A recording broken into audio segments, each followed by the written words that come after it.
नमस्कार, मैं हूं आपके साथ प्रदीप आजाद। राजस्थान की राजनीति की जब बात की जाती है और अगर बात वर्तमान हालातों में या वर्तमान माहौल में बात की जाए तो लगता है कि शायद इस समय सूबे की जो सियासत है वो काफी गर्दिशों में फंसी हुई है, एक मकड़ जाल में फंसी हुई है। बीजेपी की बात करें तो वहां भी एक अलग ही माहौल चल रहा है और अगर बात कांग्रेस की करें जिसके पास इस समय राजस्थान की सरकार है, तो जब कांग्रेस की जब बात करें तो यहां पर कई अलग अलग तस्वीरें नजर आती है। लगातार दो नेताओं के बीच शीत युद्ध की कहानी, मामला कुछ हल्का पड़ता है, किसी की कोई तारीफ करता है तो भी परेशानी, और जब वो तारीफ होती है उसको नकारा भी जाता है।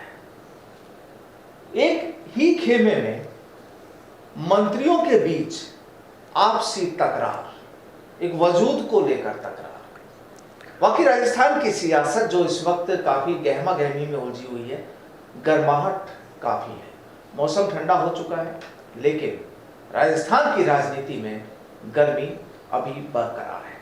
और जाहिर सी बात है कि अगले साल यानी करीब 10-11 महीने बाद सूबे में विधानसभा इलेक्शन होंगे और उसी की तैयारियां अब दोनों ही दलों ने और यूं कहें कि तमाम नेताओं ने, तमाम पार्टियों ने शुरू कर दी है, तो अभी गलत नहीं है। आखिर क्या है राजस्थान के हालात, राजस्थान में यूथ के लिए क्या किया जा रहा है, सरकार के दावे क्या हैं और असल कहानी क्या है, किस तरीके से जो नेता हैं, जो इस समय गद्दी नशी है, उन लोगों में जो तकरारें चल रही हैं, आखिर उनका जो तस्वीर जो आम पब्लिक तक जो पहुंचती है वो किस तरह की पहुंच रही है। तमाम मुद्दे हैं और इन्हीं मुद्दों पर आज चर्चा होगी। और आज चर्चा में हमारे साथ शामिल होंगे भरत बेनीवाल, जो लगातार यूथ के लिए, उनके लिए संघर्ष भी करते रहे हैं और जाहिर सी बात है कि राजस्थान की राजनीति में भी एक अच्छा मुकाम हासिल कर रहे हैं धीरे धीरे, और आने वाले वक्त में और क्या मुकाम हासिल होते हैं वो भी देखते हैं। बहरहाल चर्चा शुरू करते हैं भरत बेनीवाल से। तो भरत जी, क्या देखिए, लगातार यूथ के लिए आप संघर्ष करते रहे हैं। अभी आपने कुछ समय पहले जयपुर से और साइकिल यात्रा भी निकाली थी, दिल्ली तक आप पहुंचे थे साइकिल से, लगभग 300 किलोमीटर की दूरी भी तय की, तमाम मुद्दे भी थे। लेकिन अगर सबसे पहले बात यहाँ पर की जाए, क्योंकि यहाँ पर राजस्थान की राजनीति और खासकर सरदार शहर में भी उपचुनाव का ऐलान हो चुका है, यानी 5 दिसंबर को वहां पर वोटिंग होनी है, तो मुद्दा वो भी है। तो सबसे पहले बात कर लेते हैं अगर राजस्थान की राजनीति पर, तो किस नज़रिए से इस सब वक्त के हालात आप देखते हैं? जी, हालात तो अभी देखा जाए तो खराब ही हैं, क्योंकि सरकार जिस हिसाब से युवाओं के साथ गलत कर रही है वो बहुत दुर्भाग्यपूर्ण है। और हर एक जो युवा है वो धीरे धीरे पूरी तरह से मानस बनाता जा रहा है सरकार के खिलाफ, जो कि मुख्यमंत्री जी बार बार, अब आप देखिए जहाँ से आप निकलेंगे रास्ते में, अब मैं जहाँ से आ रहा था रेगुलर, कहीं से भी निकला होगा इस रेगुलर इन दिनों में, तो जहाँ देखता हूँ गहलोत साहब के बोर्ड लगे हुए हैं, बड़े बड़े बोर्ड लगे हुए हैं, शुद्ध के लिए युद्ध, युवाओं के लिए रोजगार, संविदा कर्मियों को परमानेंट नियमितीकरण, ये वो बड़ी बड़ी बातें, सिर्फ बड़ी बड़ी बातें बोर्डों में नजर आ रही हैं। देखिए, जो धरातल पे काम है, आम जनता में माहौल तो ऐसे बना दिया गया है कि बहुत जबरदस्त काम हो रहा है, लेकिन आपको रियलिटी अगर उन चीज़ों पे आप रिसर्च करेंगे हर एक चीज़ पे, तो देखा जाए तो मेरे हिसाब से तो अभी तक पूरा प्रॉपर तरीके से उसमें से 20 से 30% भी कार्य नहीं हुए हैं। आप नियमितीकरण की बात करते हैं कि संविदा कर्मियों को नियमितीकरण पे कर दिया गया, तो वो नियमितीकरण उस तरह से नियमितीकरण किया ही नहीं गया है, संविदा ही के ही पद पे नियमित कर दिया गया है उनको। इस तरह से मतलब माहौल बना दिया गया कि उनको परमानेंट ही कर दिया, जैसे स्थायी स्टाफ के रूप में लगा दिया। 9 साल ऐसा नहीं हुआ जी, नहीं। कॉन्ट्रेक्चुअल रूल, जो कॉन्ट्रेक्चुअल सर्विस रूल 2022 जो नए बन के आए अभी, उसके अकॉर्डिंगली इन लोगों ने इनको सभी को लाभ देने की बात कही, और ये बात कही गई थी कि भी दीपावली पे 100% लगभग सभी को परमानेंट कर दिया जाएगा, स्थायी कर दिया जाएगा। उनको लोगों को ऐसी बात नहीं, उनको परमानेंट किया है, लेकिन वो नियमित पदों पे जो स्थायी भर्ती होती है उसके रूप में नहीं, संविदा की भर्तियों पे ही उनको परमानेंट किया गया। ऐसे ही आप देखिए OPS है, जैसे कर्मचारी कर्मचारियों की पेंशन योजना का मामला उन्होंने घोषणा कर दी।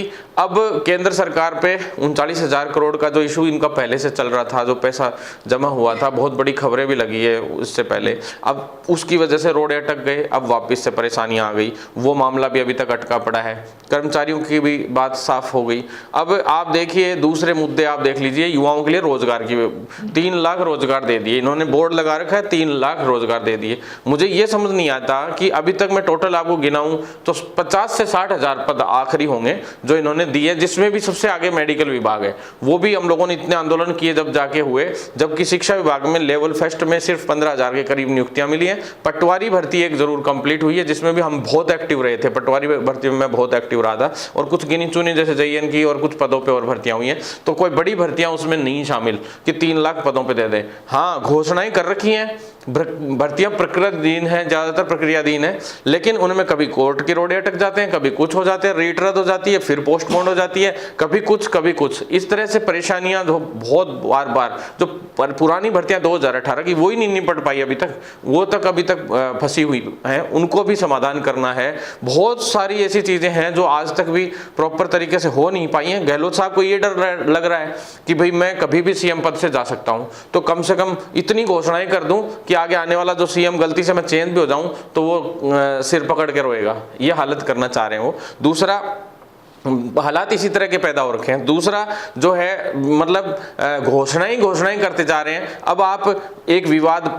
कर रखा है, जैसे महेश जोशी जी रोज विवादों में रहते हैं, वो रोज स्टेटमेंट्स देते रहते हैं, प्रताप सिंह खत्रियावास जी खासकर विवादों में रहते हैं। मैं ये पूछना चाहता हूं इन दोनों से कि आप लोग आपस में इस तरह से लड़ने के लिए, इसके लिए आप लोगों को विधानसभा में भेजा था कि यहाँ के युवाओं ने, जनता ने जिता के, आज जो हालात हैं आप उनको देखते हुए कम से कम जनता की सोचिए, नहीं तो अभी 2023 के चुनाव आ गए दिसंबर में, बहुत बुरे हालात होने वाले हैं, और उसके जवाब में चाहे गुजरात हो चाहे हिमाचल हो, और सब जगह आपका सुपड़ा साफ होता जा रहा है पूरे देश में। आप कम से कम इस तरह से अगर करते रहे तो मेरे हिसाब से मुझे नहीं लगता कि आप लोग आगे बढ़ पाएंगे। और क्या लगता है कि राजस्थान की जो राजनीति है इस समय क्या माहौल ठीक नहीं लगता? जी बिल्कुल नहीं। अब ERCP का मुद्दा है, उस पर ये विवाद कर रहे हैं, आपस में लड़ रहे हैं, केंद्र सरकार से ये लड़ रहे हैं, वो इससे कि 90-10 का होना चाहिए रेशो, जो पानी के प्रोजेक्ट में जो बजट आएगा, तो वो दोनों सरकारों की जो भागीदारी होती है, वो कह रहे हैं 90-10 का करो भाई, 90% केंद्र सरकार देगा, 10% ये देंगे। उधर से ये कह रहे हैं 75-25 का करो, फिर कह रहे हैं 60-40 का करो। तो इसी पे ही विवाद चल रहे हैं कि पूरा केंद्र सरकार दे।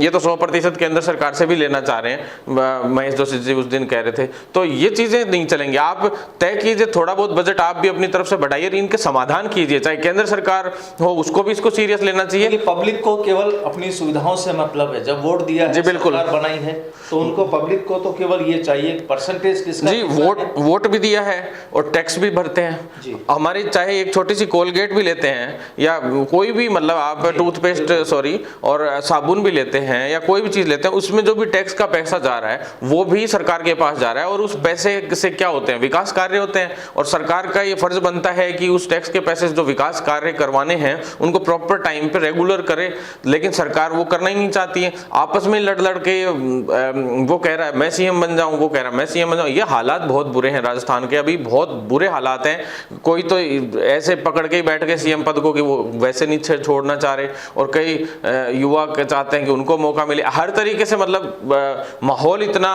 उथल पेल वाला हो रखा है कि जनता पिस रही है।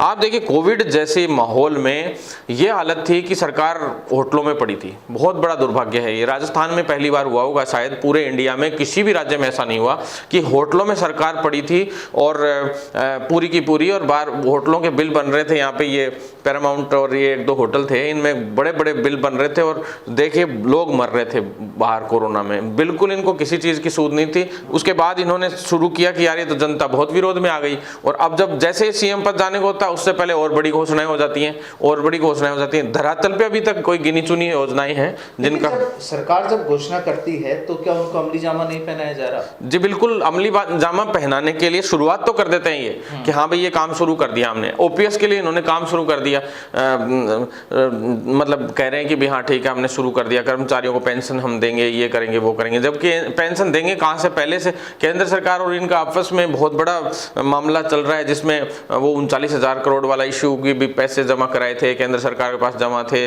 जबकि कई राज्य सरकारों के पहले से इस तरह तरह के चल रहे थे। भाई खुद के बेस पे अगर आप में दम हो तो उस हिसाब से आप बड़ी बड़ी बातें कीजिए, लेकिन कम से कम दम नहीं है तो सरकार से आप मैनेज करके चलिए भाई, केंद्र सरकार से, और आपस में मैनेज करके चलना पड़ेगा। जनता के लिए ये थोड़ा ना, जनता को ये मतलब थोड़ा ना कि ये कांग्रेस से, ये बीजेपी से है, ये फलानी पार्टी से है। जनता को तो ये पता है कि इसको हमने मुख्यमंत्री बनाया है, इस व्यक्ति को हमारा काम करना पड़ेगा। और भरत जी, स्थितियां उस समय और बन जाती है जब ज्यादा खराब हो जाती है, जब उसी पार्टी के आपस में ही लोग लड़ना शुरू कर देते हैं। और अब जाहिर सी बात है, देखिए अब आ रहे सरदार शहर में उपचुनाव, बिल्कुल सर, 5 दिसंबर को वहां का भी ऐलान हो चुका है। तो क्या लगता है कि सरदार शहर की अब जो सियासत जो होगी, यहाँ पर देखा जाए कांग्रेस और बीजेपी, क्योंकि जाहिर सी बात है, लगता ये भी है कि शायद कांग्रेस अपना वही एक सहानुभूति वाला जो कार्ड होता है उसी को शायद खेले और उन्हीं के बेटे को टिकट दे दे, और हो सकता है जीत भी जाए। तो फिर कांग्रेस का यही कहना होगा कि देखिए बीजेपी में दम नहीं है और हम वापस यहाँ जीते। जी बिल्कुल ऐसा ही होता है। लगभग पिछली बार भी जितनी भी उपचुनाव हुए वो लगभग इसी रीजन से हुए थे कि ज़्यादातर जगह पे कोई जो बड़े नेता थे, विधायक थे, उनकी डेथ हुई और स्वर्गवास हो गया। उसकी वजह से क्या है, उनकी जगह पे दूसरे नए उन्हीं के परिवार के व्यक्ति को मौका मिला और फिर वो सहानुभूति के तौर पे वोट लेकर जीत गए। लगभग यही रहती है, संभावना यही रहती है, और वो जीत भी जाते हैं, बड़े बड़े वादे भी करते हैं। सुजानगढ़ उपचुनाव हुआ, बड़ी बड़ी बातें की गई कि उनके जो मेघवाल जी के बच्चे हैं उन्होंने वादे किए कि हम ये करेंगे, पक्की बात है, हम जीत के आ जाते हैं, उसके बाद हम आपसे सरकार से बात करवाएंगे। हमें उस वक्त कहा गया था, लेकिन वो उसके बाद कभी हमारी कोई वार्ता सरकार से, सीएम से कुछ नहीं करवाएगी। हमने अपने दम पे ही वार्ता की, अपने दम पे ही मांगे पूरी करवाई। यही हालात हर जगह पे, जहां भी आप देखेंगे, कोई भी उपचुनाव देख लीजिए, उसमें यही स्थिति हुई। और अब इस बार भी उपचुनाव होने जा रहा है वापिस से, और इस उपचुनाव में हम लोग दबाव बनाएंगे और इस बार हो सकता है हम प्रत्याशी भी मैदान में उतार दें, क्योंकि जिस तरह से माहौल चल रहा है। एक बात बताइए, जब चिकित्सा मंत्री 10वीं पास हो सकता है, जब कई मंत्री ऐसे हैं जिनको इतने क्रिमिनल केसेस हैं, उन ना पढ़े लिखे, बिल्कुल अनपढ़ भी हैं, हर तरीके के लोग हैं जिनको बोलना नहीं आता, ऐसे ऐसे लोग मंत्री बने बैठे हैं, ऐसे ऐसे लोग विधायक जीत के आ गए। तो हम जैसे युवा किसी को प्रत्याशी बना के उतारे जो रियल में युवाओं के लिए लड़ने वाले लोग हों, तो उसमें क्या बुराई है। मैं तो ये कहता हूँ, जितने युवा हैं पूरे राजस्थान के और भारत के, पूरे भारत के युवाओं से मैं तो इस वीडियो के माध्यम से संदेश देना चाहता हूँ, इस डिबेट के माध्यम से संदेश देना चाहता हूँ कि ज़्यादा से ज़्यादा आप लोग खुद राजनीति में और लीडरशिप में सक्रिय होइए, क्योंकि जब तक आप लोग सक्रिय नहीं होंगे देश नहीं बदलने वाला है। जितने साथी लोग हैं सभी को खुद को बीड़ा उठाना पड़ेगा इस देश को बदलने के लिए, और ये देश तभी बदलेगा जब आप खुद इंटरफेयर करना शुरू कर देंगे देश की राजनीति में, देश की लीडरशिप में, संवैधानिक जगह पे स्थान पाएंगे। जब आप यूथ की बात करते हैं तो हाल ही में सचिन पायलट भी कई बार पायलट भी इस चीज को कह चुके हैं कि यूथ को तवज्जो दी जानी चाहिए संगठन में, सरकार में, लेकिन वहीं पर अशोक गहलोत ये भी कहते हैं कि नहीं, अनुभव भी जरूरी है, अनुभव, बिना अनुभव यूथ क्या करेगा। जी बिल्कुल, अनुभव की आवश्यकता होती है, ये इसमें नो डाउट है, बिल्कुल सही बात है। भी चंद्रगुप्त भी चाणक्य बिना कुछ नहीं था, और अनुभव चाणक्य के पास था, और चंद्रगुप्त अपने आप में एक बहुत बड़ा राजा हुआ जिसने पूरे देश को इतनी मजबूती प्रदान की। लेकिन दोनों चीज़ें ज़रूरी हैं, अकेला यूथ से भी नहीं होने वाला, तो अनुभव भी और दोनों चीज़ें ज़रूरी हैं। लेकिन आज जो माहौल, जो चुनाव में सबसे बड़ा जो सोशल मीडिया का ज़माना है, और अनुभवी जितने भी हैं लोग वो सोशल मीडिया पे कम ध्यान दे पाते हैं, और सोशल मीडिया के ज़माने में इस प्लेटफॉर्म पे युवा ही उस चीज़ को आगे बढ़ा सकता है। जो बीजेपी और मोदी सरकार है जो बनी थी शुरुआत में, तो जो युवाओं का जो एक सोशल मीडिया का प्लेटफॉर्म के माध्यम से जो संदेश था और जो युवाओं की शक्ति थी, उसी ने सरकार लेके आए थे वो केंद्र सरकार, और आज भी देख लीजिए आप उसी की वजह से। तो युवाओं का तो देखो होना ज़रूरी है ही है, लेकिन शिक्षित युवा आगे आना बहुत आवश्यक है। अब जैसे कई ऐसे लोग हैं, जैसे युवाओं में भी अलग अलग तरह के हैं, कुछ असामाजिक तत्व भी होते हैं, सब तरह के लोग होते हैं, लेकिन शिक्षित युवा जो रियल में इस सिस्टम को समझने वाला युवा, जो कि कैसे समाधान हो हर एक समस्या का, ऐसे युवाओं का आगे आना बहुत आवश्यक है, और ईमानदार होना बहुत आवश्यक है सबसे बड़ी बात। और जुनून वाले युवाओं में ही मिलता है जुनून। अनुभवी जो लोग हैं वो तो सिर्फ ये है कि गाइड कर सकते हैं कि हाँ भाई ऐसे ऐसे करो, ऐसे ऐसे युवाओं को तैयार करना चाहिए, अनुभवी लोगों को। अब अनुभवी लोगों को बैठकर आराम से युवाओं को तैयार करना चाहिए, ताकि वो इस बार ये माना जाए कि अब जो राजस्थान में जो विधानसभा जो चुनाव होने वहां पर यूथ का हल्ला बोल ज्यादा होगा। बिल्कुल हल्ला बोल होगा और यूथ ही इस बार डिसाइड करेगा पूरा चुनाव, ये पक्का मैं गारंटी दे रहा हूं, क्योंकि जिस हिसाब से जो माहौल तय हुआ है अभी, वास्तव में यूथ के हिसाब से पूरा माहौल तैयार हो चुका है। सोशल मीडिया के हिसाब से भी अभी से तैयार हुआ है। 1 साल बचा है, 1 साल 1 महीना बचा है और दिसंबर में लगभग चुनाव होंगे 2023 में। तो आप देख लीजिए अभी नवंबर आ चुका है और जल्द ही ये मान लीजिए कि 1 साल 1 महीना भी पूरा नहीं है, 3-4 महीने पहले आचार संहिता लग जाएगी, 8-10 महीने बचे हैं। तो इसमें युवा अपने आप ठान लेगा। अगर भर्तियां हैं, सारी भर्तियों की तैयारियों में लगा रखा है अभी युवाओं को, ताकि इधर उधर ध्यान नहीं भटके उनका। और अच्छी बात भी है, नौकरी के लिए भाग रहे हैं, लेकिन युवाओं से भी मैं कहना चाहता हूं केवल सरकारी नौकरियां ही नहीं, सभी जगह पे आप लोग ध्यान दें, प्राइवेट सेक्टर में भी खूब ध्यान दें, आत्मनिर्भर भी बनने का प्रयास करें। सब तरीके से जरूरी है, क्योंकि ज्यादातर देश हैं, हमारे देश के अलावा भी जो है खुद रोजगार के हिसाब से स्वयं को तैयार करके आत्मनिर्भर बनके ही कुल मिलाकर कहानी ये कि अब राजस्थान विधानसभा जो अगले साल होने वाले हैं, यहाँ पर जैसा कि भरत बेनीवाल जी का कहना कि यूथ का हल्ला बोल जो होगा वो यहाँ पर चाहे कांग्रेस हो, चाहे बीजेपी हो, या कोई भी दल हो, या कोई भी पुराने नेता हो, सभी को आईना दिखाने का काम करेंगे। और वाकई यूथ की समस्याओं के लिए, या यहाँ पर यूं कहा जाए कि जो सरकार की ओर से लगातार घोषणाओं पर घोषणाएं जो लगातार की गई हैं या की जा रही हैं, उनको जब तक आप अमली जामा नहीं पहनाएंगे, वो पूरी तरह से अमल में नहीं आएगी, तब तक शायद पब्लिक के लिए शायद ठीक भी वो चीज़ नहीं होगी। और जाहिर सी बात है कि पब्लिक का सवाल भी ये होता है कि जब उन्होंने अपना कीमती वोट किसी नेता या किसी पार्टी को देकर सरकार बनाने की प्रक्रिया में जब वो शामिल हुए, तो जाहिर सी बात है कि अधिकार तो उनका भी बनता है कि वो उन्हें जो मूलभूत आवश्यकताएं हैं उनकी पूर्ति हो, समाज में मान प्रतिष्ठा उन्हें मिले, रोजगार के साधन उन्हें मुहैया हो, और तमाम जो जरूरी चीजें हैं वो उनकी मुहैया हो, और तभी सरकार का इकबाल भी बुलंद हो सकता है। बहरहाल बहुत बहुत शुक्रिया भरत जी हमारे साथ जुड़ने के लिए। आज के लिए फिलहाल इतना ही, फिर मुलाकात होगी। नमस्कार।